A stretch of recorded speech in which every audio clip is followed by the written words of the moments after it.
Entrevista com o técnico Guto Ferreira, pergunta de Pititinga, Marinho Júnior e Léo Souza. Sobre a entrada de Djalma, o que é que você queria dele? Boa noite, primeiro, né, aos três e a toda a torcida tricolor. Na realidade, Djalma treinou a semana toda, sempre alternando com o Jacaré, se preparando para... era uma das opções, começar com ele ou começar com o Jacaré, ele na lateral e Luiz na frente, como foi na sequência, ou o Jacaré na frente com o Luiz atrás, como nós iniciamos.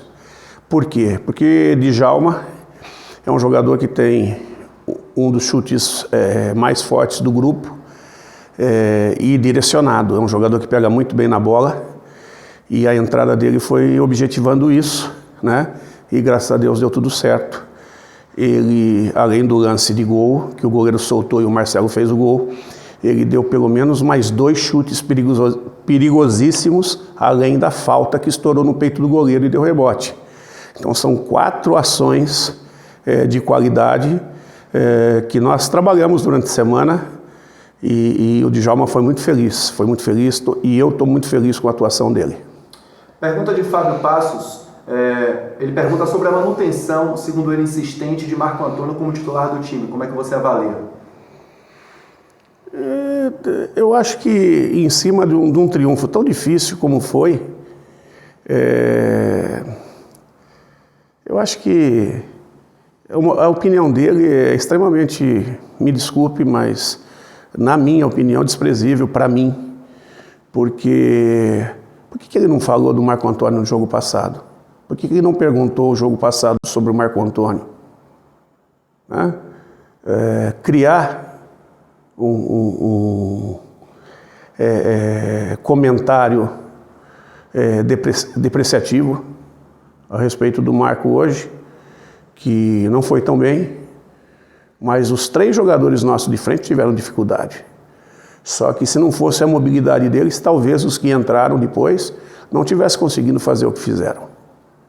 Porque o trabalho é em grupo, o trabalho não começa com a entrada de Marcelo, começou antes.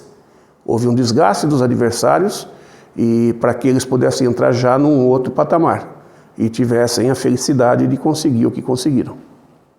Pergunta de Ulisses Gama. Guto, além da volta de Rio, do Emerson Santos e Didi, será feita mais alguma mudança no grupo que segue para o Rio de Janeiro?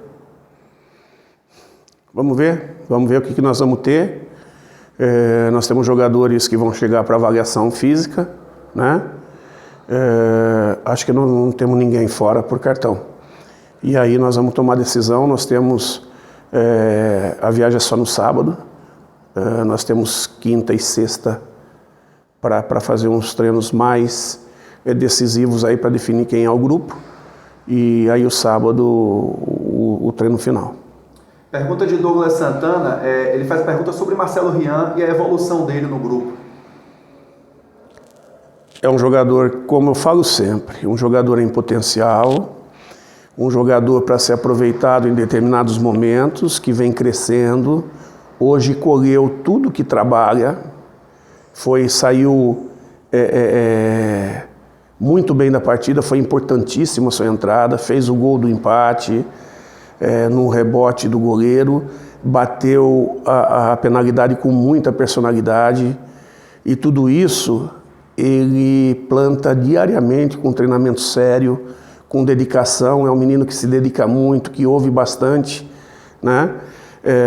E à medida que ele vai dando respostas, ele vai surgindo as possibilidades, a gente achando que é o tipo de jogo para ele vai entrando e vai ganhando minutagem. Daqui a pouco ele está com uma rodagem tal que, se tiver o desempenho junto, vai começar a reclamar alguma posição maior, né? Esse é o trabalho com os meninos é isso aí.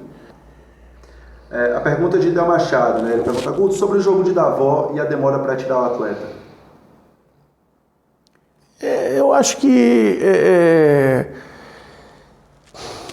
as dificuldades da partida ainda assim, Davó teve 3 chances. Pô, se ele está criando por quê? Porque é um jogador perigoso, porque ele é um jogador muito rápido, e ele tem virtudes que daqui a pouco, se ele tivesse feito um dos 3, talvez a gente não tivesse, né, falando a esse respeito. E cada vez que ele não marca, ele fica mais ansioso. Eu acho que é um jogador que tem nos ajudado muito, e eu acho que nesse momento, mais do que nunca, a gente não tem o direito de ficar botando plaquinha no pé dele, não. Sabe? Criando rótulos, não. Porque é um jogador que tem ajudado muito. No jogo de 4-0 ele não marcou, mas saiu como um dos melhores da partida. 2 assistências. No jogo de estreia foi ele que deu o passe do primeiro gol do Jacaré. Então vamos com calma e a gente não pode esquecer da postura da equipe que nós enfrentamos, nós não podemos esquecer da qualidade do piso que nós enfrentamos, que é um jogo mais lento, um jogo mais difícil, onde o próprio time deles na saída de bola teve dificuldades, em domínios, né? E nós pegamos uma equipe postada, conseguiu o gol, um gol de fora da área, né? De longe, e aí se postou atrás e a gente não conseguiu quebrar com sucesso. Nós chegamos em condição de, tanto é que você pegar a estatística da partida, nós temos o dobro de finalizações que eles, né? O goleiro fez pelo menos 5 defesas muito boas, 3 saídas de gol e 2, uma saída de gol do Davó, teve uma saída no segundo tempo, foram 3 saídas de gol. E acho que teve uma do Marco Antônio. E aí no segundo tempo teve 2 chutes do Djalma, um no chão e um em cima. As últimas 3 perguntas, Jailson Badaúna. Guto, o primeiro tempo em que a equipe se perdeu após o gol, mas soube no segundo tempo se recuperar e conquistar a classificação.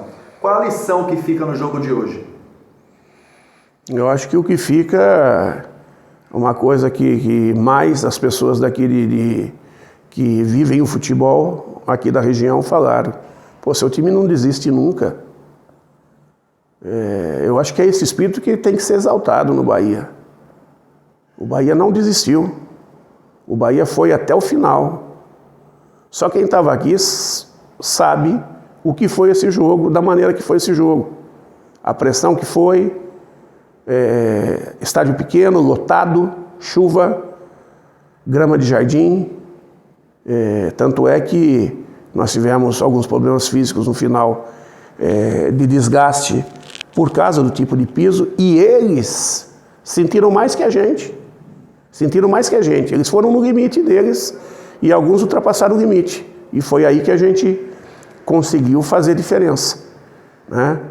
Graças a Deus, nós conseguimos, com a entrada dos meninos, mudar um pouco mais, né? E conseguimos fazer o gol. Nilson Luiz, Guto, esperava tantas dificuldades, o coração está em dia?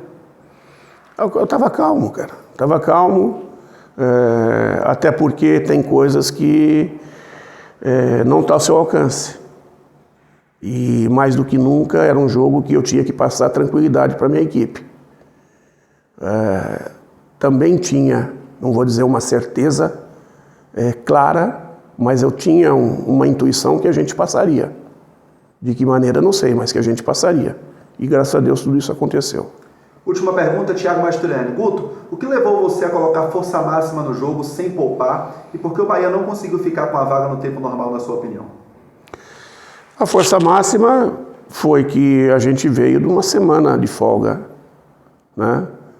Nós jogamos na terça e voltamos a jogar só na terça. Então isso aí permitiu que a gente tivesse trabalho, tempo de descansar e trabalhar. E a postura, e nós não podemos esquecer da qualidade do adversário. Só um comentário bastante plausível aqui que as pessoas têm que entender. O Grêmio, que está entre os 4 da Série B, perdeu para o Mirassol que perdeu o jogo aqui para eles, né? Depois, eles estão há 6 jogos que eles não tomavam gol dentro de casa. E tomaram hoje. Então, a postura, todo mundo viu o que foi a postura deles no jogo lá, como eles defendem, né? Então, a gente tem que parar de querer olhar com um olhar muito superior sobre os adversários, até porque o jogo ele se decide dentro das 4 linhas em batalhas, né? Em disputas bastante grandes. E não é o fato do Bahia estar na Série B e o Azures na Série D que tem uma distância muito grande. Não. As coisas elas estão próximas, principalmente quando tem um piso que nivela, uma iluminação que nivela, né? É um time de força, o nosso time é um time mais técnico, que joga mais em velocidade. Então, é o casamento dos jogos, né? Dos estilos.